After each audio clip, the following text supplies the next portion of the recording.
เสือไอ้เสือบักเสือเนี่ยมันหมาอยู่วัด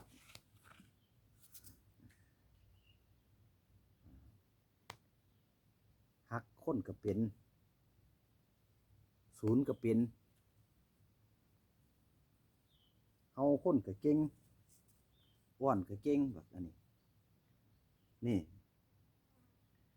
หมานี่เบิ่งแขวดูนี่แขวมันก็มีแขวมันก็มี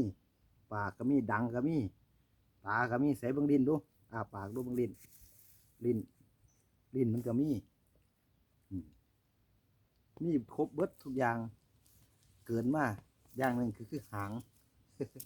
หางเกินมานี่บึงมันอ่อนเป็นนั่นมันโซบด้วยเนี่ยหมามันก็คือสัตว์เดรัจฉานมีครบเบิดทุกอย่างคือคนมีจิตมีใจคือกันฮักแพงคนก็เป็นใจให้ก็เป็นแต่บ่มีอย่างเดียวคือการภาวนาภาวนาบ่เป็นเนี่ยเปรียบมันคือจิตคนเฮานี่จิตคนเฮาจะไปเข้าอยู่คนจะไปยึดไปถือเอาเป็นคนเป็นตัวเจ้าของไปถือเอา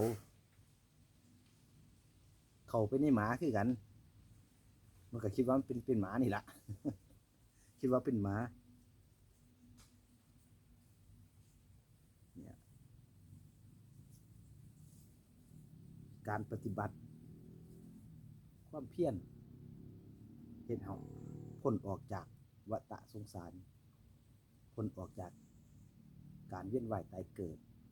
เพียรภาวนาวิริเยนะทุกขมัจเจติคนพ้นทุกข์ได้เพราะความเพียร